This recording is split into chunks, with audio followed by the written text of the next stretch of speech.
اللہ سے دعا ہے کہ پروردگار عالم ہم سب کو اخلاص کے ساتھ کام کرنے کی توفیق عطا فرمائے۔ آپ کو بتا دے کہ ہمارے درمیان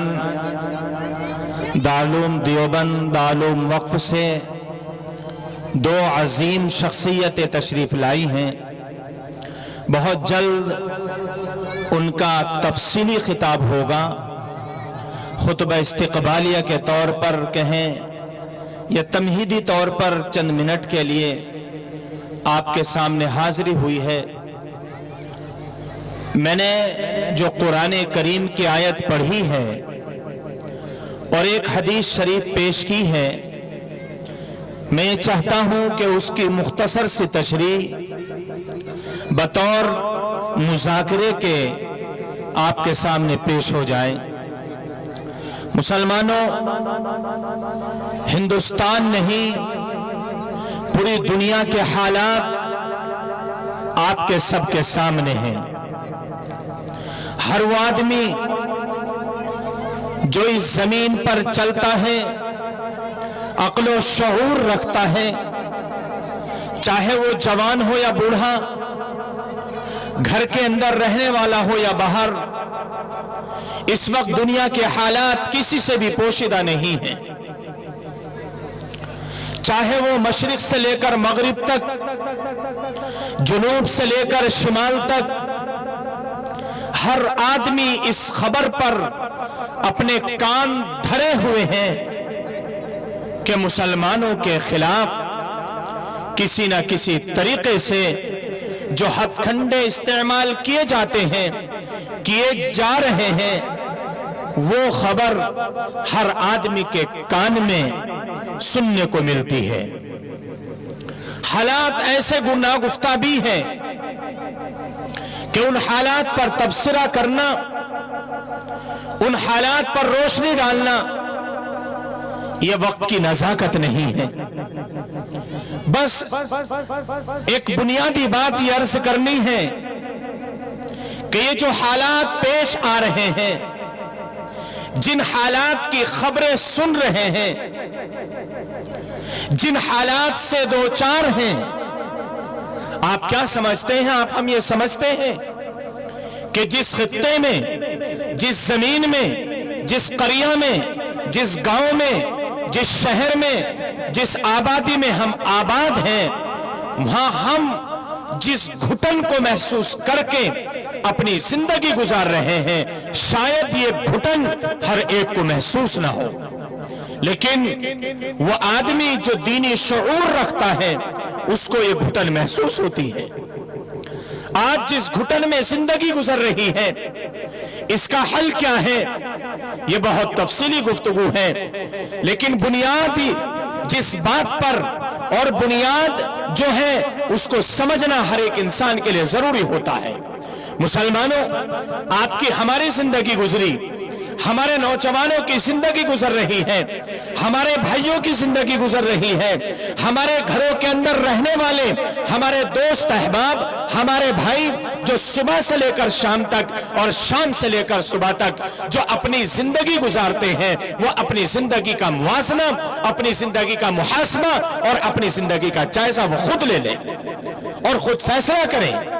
کہ ان کی اپنی زندگی کیسی ہے، ہماری زندگی کیسی ہے۔ آج آپ جس بستی کے اندر،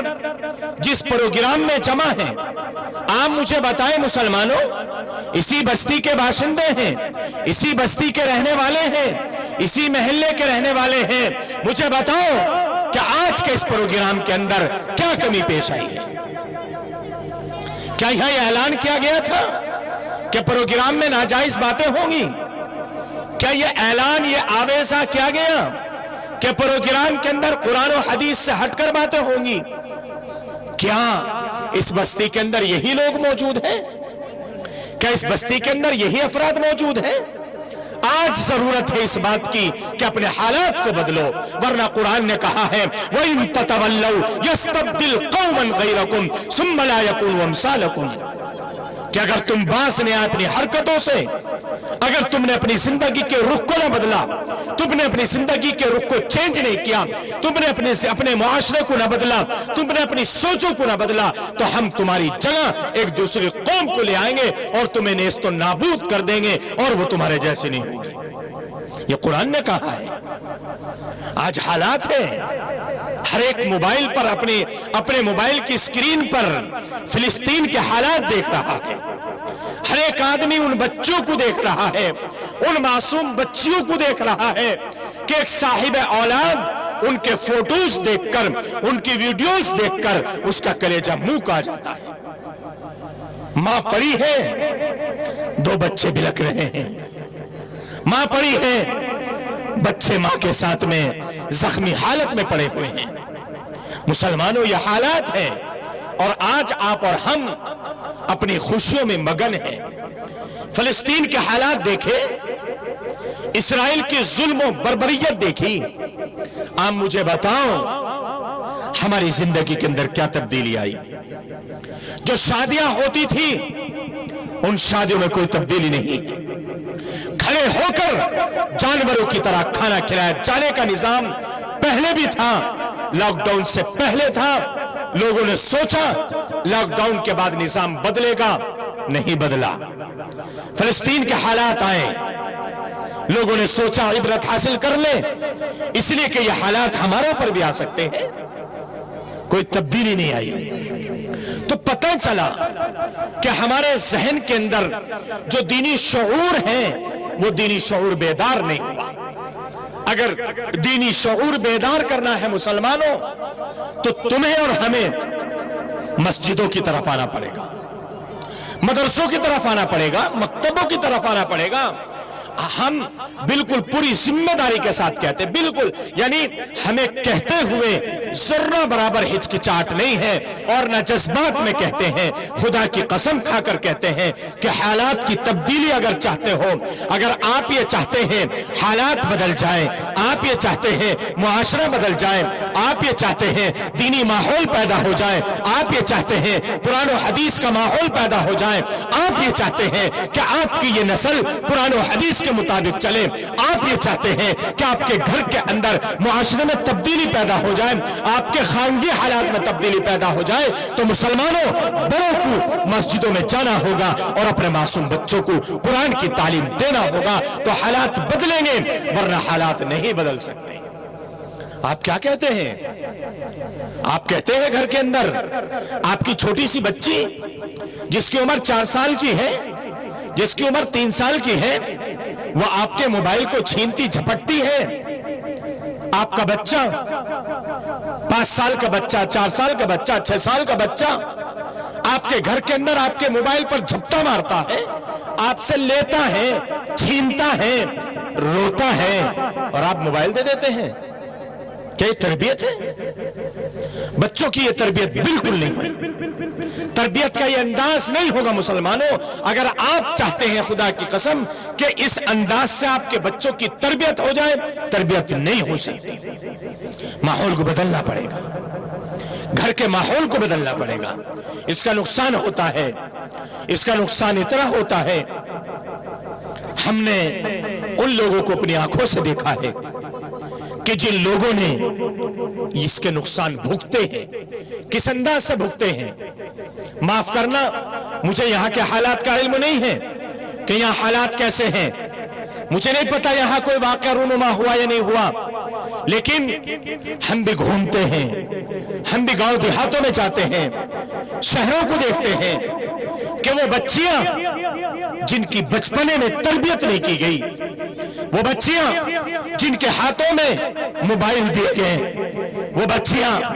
جن کو گھروں کے اندر الگ روم دیے گئے، وہ بچیاں جن کو گھروں کے اندر الگ بیڈ دیا گیا، ان کو موبائل دیے گئے، وہ بچیاں جب بچپنے سے ان کو موبائل دیے گئے، بڑھی عمریں بڑھی، شعور بڑھا، بلوغیت کو پہنچی، تو ان بچوں کے ہاتھوں میں موبائل نے ترقی کی اور ان کے موبائل پرسنل موبائل بن گئے، اور نوبت یہاں تک پہنچی مسلمانوں کہ جب آپ کی عزت لوگوں کے اندر بڑھتی جا رہی تھی، آپ جس محفل میں جاتے آپ کو جگہ دی جاتی تھی،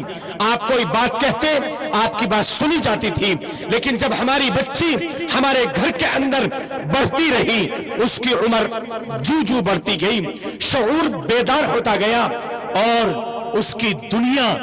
جب تھوڑی سی وسیع ہوئی، وسعت پیدا ہوئی، اس نے آپ کی عزت کو تار تار کر دیا، اور وہ کسی مسلم یا غیر مسلم کے ساتھ میں وہ اس انداز سے رخصت ہو گئی کہ آپ کسی محفل میں اور کسی مجلس میں بیٹھنے کے لائق نہیں ہیں۔ یہ کسی ایک کا واقعہ نہیں ہے، بے شمار واقعات ہیں۔ آپ غور کرو، اپنی بچیوں کو محفوظ کرنا پڑے گا، اپنی بچیوں کی تربیت کرنی پڑے گی، اپنے بچوں کی تربیت کرنی پڑے گی۔ ہم نہیں کہتے کہ آپ اپنی بچی کو ان پڑھ بناؤ،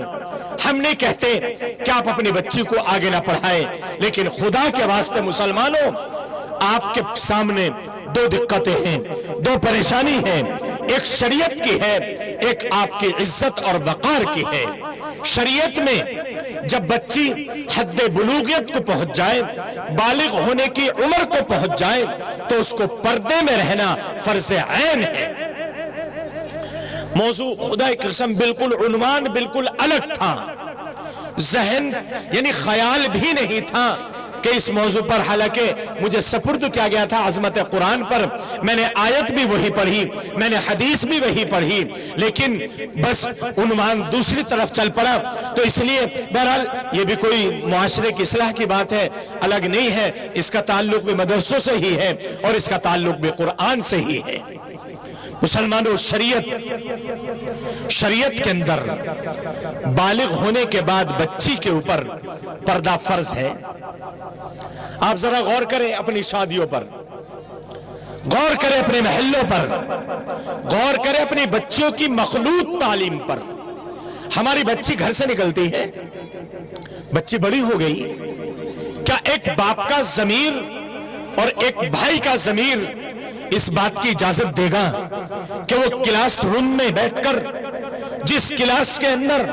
میری بچی، میری بہن، میری بیٹی بیٹھی ہے، وہ بچی بالغ ہو چکی، عمر ہو چکی 14 15 16 سال کی، اور اسی بچی کے برابر میں جو بنچ پڑی ہوئی ہے وہ ایک نوجوان بچے کی ہے، ایک نوجوان لڑکے کی ہے؟ آپ مجھے بتاؤ مسلمانوں کہ اس تعلیم میں جہاں استاد کی اتنی نگرانی نہیں ہوتی، وہاں یہ بچی اور یہ بچے جو دونوں ایک کلاس میں ہیں، ایک کلاس روم میں ہیں، اور دونوں کی بنچیں بالکل قریب میں ہیں، کیا یہ بات کرنے سے معمون رہ سکتے ہیں؟ بات نہیں کریں گے کہ یہ ایک دوسرے سے کانٹیکٹ اور تعلق میں نہیں رہیں گے، اور پھر اس کا نقصان ہوتا ہے۔ اس لیے میرے بھائیوں، کہنے کا مقصد یہ ہے کہ آپ کو اپنے بچوں کی، اپنی بچیوں کی تربیت کرنی ہے، ماحول کو بدلنا پڑے گا، ماحول کو چینج کرنا پڑے گا، تب جا کر ہم معاشرے کو سدھار سکتے ہیں اور اپنے گھر کو سدھار سکتے ہیں۔ میں نے قرآن کریم کی آیت پڑھی، قرآن کریم کے اندر اللہ تبارک و تعالیٰ نے ایک مضمون ذکر کیا اور ارشاد فرمایا، اے لوگوں، تمہاری رہنمائی، تمہاری تربیت، تمہاری زندگی، تمہارا معاشرہ اگر بچ سکتا ہے گندگی سے، اگر مغربیت سے محفوظ رہ سکتا ہے، تو وہ صرف قرآن کریم کے پڑھنے پڑھانے سے محفوظ رہ سکتا ہے۔ اللہ تبارک و تعالیٰ نے مقدس قرآن عظیم کے اندر بے جگہ جگہ گاہے گاہے ارشاد فرمایا، اشارہ دیا کہ اے لوگوں، قرآن کو مضبوطی سے پکڑ لو، اے لوگوں، اگر قرآن کو مضبوطی سے پکڑو گے معاشرہ سدھر جائے گا، آپس کی رنجشیں ختم ہو جائے گی۔ اسی لیے تو شیخ الہند حضرت مولانا محمود حسن دیوبندی علیہ الرحمہ نے مالٹا کی جیل سے آنے کے بعد جو فرمایا تھا، وہ یہ فرمایا تھا کہ میں نے مالٹا کی جیل میں، کالے پانی کی جیل میں، جہاں میں نے بے پناہ صعوبتیں برداشت کی، اور جہاں حضرت علیہ الرحمہ کو وہ تکلیفیں دی گئی کہ ایک انسان ان تکلیفوں کا تصور اپنے جسم کے بارے میں کرے تو اس کا رونگٹا کھڑا ہو جائے۔ وہ آدمی کہتا ہے جس آدمی نے انگریز کی جیل میں رہ کر آگ کے شعلوں کو، جلتے ہوئے کوئلوں کو اپنی کمر اور اپنی پیٹھ پر جو گوشت پوست ہے اور جو چربی ہے اس سے ان شعلوں کو بجھایا، انگریز نے وہ سزا دی کہ نیچے شعلے لگائے جاتے، کوئلے چلائے جاتے اور ان کے اوپر اس شیخ الہند کو لٹایا جاتا اور ان کو یہ اذیتیں دی جاتی۔ اس جیل سے آنے کے بعد انہوں نے کہا کہ میں نے مالٹا کی جیل میں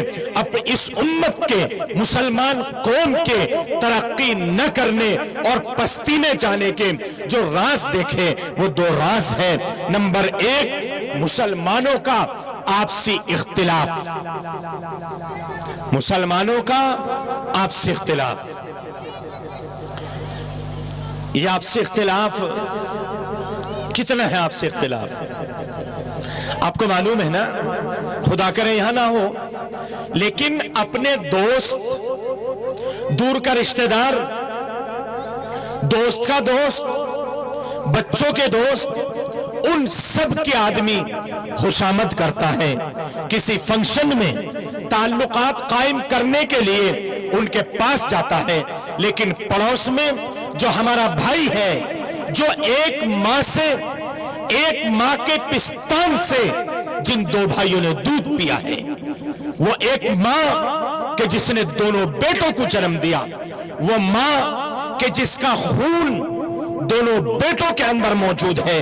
اگر دشمنی ہے تو اپنے ایک بھائی سے دشمنی ہے، اسی بھائی سے دشمنی، جس بھائی کے ساتھ میں حقیقی بھائی بن کا رشتہ ہے اور غیروں کے ساتھ دوستی اور تعلق ہے۔ مسلمانوں، ایک وجہ انہوں نے یہ بتائی اور دوسری وجہ حضرت نے فرمائی، دوسری وجہ ہے قرآن کریم کی تعلیم سے دوری۔ آج مدرسہ آپ کا ہے، مکتب آپ کا ہے، آپ کے اس مدرسے میں قرآن کی تعلیم دی جاتی ہے، اور آپ کو معلوم ہے کہ ایک مدرسہ اگر پوری زندگی میں ایک بچہ حافظ بنا دے تو اس مدرسے کا حق ادا ہو جاتا ہے۔ اور جو ادارہ ہر سال 4، 5، 6 بچوں کو حافظ بنا رہا ہو مسلمانوں، تو کیا اس بستی پر اس ادارے کا، اس ادارے کے ذمہ داران کا، اس ادارے کی انتظامیہ کا، اس ادارے کی کمیٹی کا، اس ادارے کے باشندوں کا کیا اس کا احسان نہیں ہے؟ یقیناً بے شمار احسان ہے۔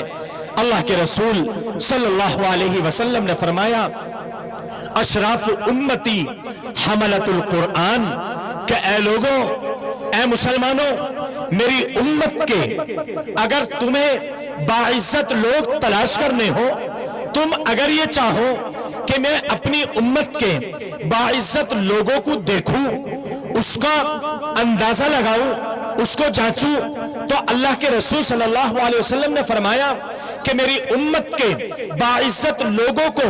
جانچنے کا جو معیار ہے، جو کسوٹی ہے، وہ تمہارے جانچنے کا پیمانہ نہیں ہے، بلکہ جانچنے کا جو پیمانہ ہے وہ پیمانہ ہے جس کو رسول اللہ صلی اللہ علیہ وسلم نے متعین فرمایا ہے۔ آپ کا پیمانہ تو یہ ہے کہ باعزت گاؤں ہے تو گاؤں کا پردھان، شہر ہے تو شہر کا chairman, M L A, M P, ودھایک، یہ معزز اور باعزت لوگ ہیں، لیکن ہم کہتے ہیں مسلمانوں، باعزت لوگ وہ ہیں جن کو قرآن نے، جن کو حدیث نے، جس کو رسول اللہ صلی اللہ علیہ وسلم نے باعزت بنایا۔ میں اس حدیث کا ترجمہ کرتا ہوں۔ اللہ کے رسول صلی اللہ علیہ وسلم نے فرمایا، میری امت کے باعزت لوگ، میری امت کے بہترین افراد، میری امت کے جو شرف، یعنی اصحاب شرف جو بتایا قرآن کریم نے، اللہ کے رسول صلی اللہ علیہ وسلم نے، وہ فرمایا کون ہے؟ 2 قسم کے لوگ، اشراف امتی، میری امت کے باعزت لوگ کون ہیں؟ فرمایا 2، نمبر 1 حملت القرآن، حافظ قرآن۔ اللہ کے رسول صلی اللہ علیہ وسلم نے ایک موقع پر ارشاد فرمایا کہ میں تمہیں بتاؤں، تم میں کچھ لوگ بہت اچھے لوگ ہیں۔ صحابہ کو تجسس ہوا، صحابہ نے چاہا کہ کون لوگ ہیں وہ؟ آقا علیہ السلام سے صحابہ نے معلوم کیا، یا رسول اللہ وہ لوگ کون ہیں؟ آقا علیہ السلام نے فرمایا قرآن کو حفظ کرنے والے۔ تو آقا علیہ السلام نے فرمایا میری امت کے باعزت لوگ، نمبر 1 قرآن کریم کے حافظ، قرآن کریم کو پڑھنے والے، اور نمبر 2 تہجد پڑھنے والے، اصحاب اللیل، راتوں کو اٹھ کر اللہ کے سامنے گڑ گڑانے والے، یہ میری امت کے باعزت لوگ ہیں۔ اس لیے میرے بھائیوں، اللہ تبارک و تعالیٰ کا شکر ہے، اس کا انعام ہے کہ ہم اپنی اس بستی کے اندر ایک ادارہ چلا رہے ہیں، اور وہ ادارہ ہمیں ہر سال 2 4 6 8 10 حافظ دیتا ہے۔ یہ اس ادارے کی کامیابی کی دلیل ہے۔ ادارے کے ذمہ داران جناب عزیز القدر مولانا محمد احمد سلمہ اللہ تعالی، اور اسی طریقے سے مدرسے میں حفظ کے استاد جناب قاری محمد طارق صاحب، اور مدرسے کا پورا اسٹاف، مدرسے کی انتظامیہ، اور آپ تمام حضرات مبارکبادی کے مستحق ہیں کہ اللہ تبارک و تعالی نے آپ کی بستی میں ایک ایسا ادارہ قائم کرایا ہے جہاں سے یہ بچے حافظ بن کر نکل رہے ہیں۔ اللہ تبارک و تعالی اس ادارے کو دن دنیا رات چوگنی ترقی عطا فرمائے، اور آپ اور ہم سب اپنے بچوں کو بھیج کر ادارے کا تعاون کرائے کہ آپ کے بچہ چاہے وہ اسکول میں پڑھتا ہو، کالج میں پڑھتا ہو، یونیورسٹی میں پڑھتا ہو، لیکن ہر ایک بچہ، مسلمان بچہ، وہ چاہے جوان ہو جائے لیکن وہ دین کی تعلیم کا محتاج رہتا ہے۔ اس لیے محتاجگی بچپنے میں دور کرنے کی کوشش کریں۔ اللہ تعالیٰ مجھے بھی آپ کو بھی عمل کرنے کی توفیق عطا فرمائے۔ آمین۔ وآخر دعوانا ان الحمدللہ رب العالمین۔